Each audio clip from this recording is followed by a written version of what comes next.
Couples ಇದೆಯಲ್ಲ, so ಈ 5 ಅಂಶಗಳನ್ನು ತಾವು ನೆನಪಿಟ್ಕೊಳ್ಳಿ. ಹೊಸ ಜ್ವಾಲಲಕ್ಷ್ಮಿ ನಮ್ಮ ದೇಶವನ್ನು ಬೆಳಗುವಂಥ ಲಕ್ಷ್ಮಿ, ನಮ್ಮದ ಆರೋಗ್ಯವರ್ಧನೆ. ನಮ್ಮ ದೇಶದಲ್ಲಿ ಸರ್ವೆ ಮಾಡಿದರು 30ರಿಂದ 40% ಜನರಿಗೆ ಆರೋಗ್ಯ ಕೆಡ್ತಾ ಇದೆ. ಒಟ್ಟು ಆರೋಗ್ಯ ಕೆಡುವುದರಲ್ಲಿ 30ರಿಂದ 40%. ಸ್ವಚ್ಛತೆಯ ಕೊರತೆ, ಶುಚಿತ್ವದ ಕೊರತೆ, ಮನೆ ಸ್ವಚ್ಛ ಇಟ್ಕೊಳ್ತವ್ರು, ಮನೆ ಹೊರದ ಚರಂಡಿ, ಅಲ್ಲಿ ನೀರು ನಿಂತಿದೆ, ಅಲ್ಲಿ ವಾಸನೆ ಬರ್ತದೆ. ಸೊ ಎಲ್ಲರೂ ಹೋಗ್ತಿದ್ದೀವಿ ಕಸ ಅಲ್ಲ, ಎಲ್ಲರೂ ಕಸ ಹೋಗ್ತಿದ್ದೀವಿ. ಇದನ್ನು ಟ್ರೈ ಮಾಡ್ತೀನಿ. ನೀವು ಹೇಗೆ ಮಾಡ್ತೀರಿ ನಂಗೆ ಗೊತ್ತಿಲ್ಲ. ನಮ್ಮ ಮೊದಲನೇ ಹೆಜ್ಜೆ ಅಂದರೆ ನಮ್ಮ ಸಂಕಲ್ಪ ಏನಪ್ಪ ಅಂತಂದ್ರೆ, ನಾನು ಹೊರಗೆ ನಮ್ಮ ಮನೆ ಹೊರಗೆ ಕಸ ಒಗ್ದುರುಪ ಅನ್ಸೈಂಟಿಫಿಕಲಿ ರಸ್ತೆ ಬನ್ನಿ ಈ ಗಾಡಿ ಹೋಗ್ಬಿಟ್ಟು ಏನೋ ಚಾಕ್ಲೇಟ್ ಇರ್ತಾವೆ ಹೊಲಿತೀವಿ, ಎಲ್ಲರೂ ಹೋಗ್ತಿದ್ದೀವಿ, ನಾನು ಹೋಗ್ತಿದ್ದೀನಿ. ನಿಲ್ಲಿಸೋಣ.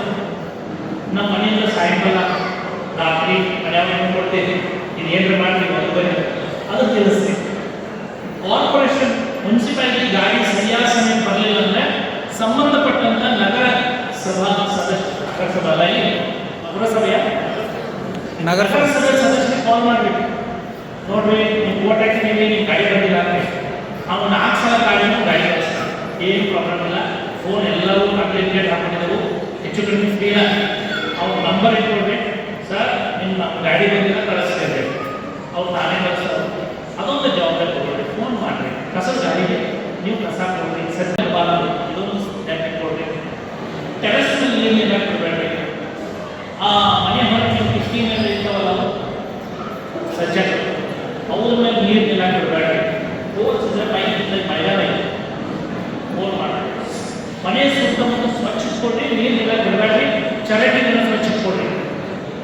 ಆರೋಗ್ಯ ನಮ್ಮ ದೇಶದಲ್ಲಿ ಸರ್ವೆ ಮಾಡಿದ್ರು 30ರಿಂದ 40% ಈ ವಿಷಯ ನಾನು ಏನಿಲ್ಲ, ಇದೇ ನೇಚರ್ ವಿಷಯ. ಕುಡಿಯೋ ನೀರಿನ ನಮ್ಮ ಮಹಾರಾಷ್ಟ್ರ ಹೋಗ್ಬಾರ್ದು, ಯಾಕಂದ್ರೆ ನಾವೆಲ್ಲರೂ ಚರಂಡಿಗಳನ್ನ ಟ್ಯಾಬ್ಗಳಿಗೋ ನದಿಗಳಿಗೋ ಬಿಟ್ಟಿದ್ದೆವು, ಅವ್ರು ಫಿಲ್ಟ್ರೇಷನ್ ಮಾಡ್ತಾ ಇಲ್ಲ. ಸೊ ಹೀಗಾಗಿ ಸ್ವಚ್ಛತೆಯನ್ನು ನಾವು ಅನುಸರಿಸಿದ್ರೆ ನಮಗೆ ಆರೋಗ್ಯ ವೃದ್ಧಿ ಕೂಡ ಆಗ್ತೈತಿ. ಕಸ ವಿಂಗಡಣೆ, ಗಾಡಿ ಕಾರ್ಪೊರೇಷನ್ ಗಾಡಿ ಹೋಗೋದು, ಹೊರಗೆ ಕಸ ಒಗೆದೇ ಇರೋದು ಮತ್ತು ಗಾಡಿ ಹೋಗುವ. ಇನ್ನೊಂದು ಲಾಸ್ಟ್ 5ನೇ ಅಂಶ ಅಂತ ನೆನಪಿಟ್ಕೊಂಡು, ನೀವು ಕಸ ಒಗೆಯುವ ಅಂತ ಸಂಕಲ್ಪ ಮಾಡಿದ್ದೀರಿ, ಬೇರೆದವರು ಒಗೆಯಾಕೆ ಕೊಡುವುದಿಲ್ಲ. ಯಾರಾದ್ರೂ ಹೊರ ಕಸ ಒಗೆಯುತ್ತಿದ್ರೆ ಸಾಧ್ಯವಾದ ಅತ್ಯಂತ ಮೃದು ಭಾಷೆಗೆ ಹೋಗಿರ್ಬೇಕು.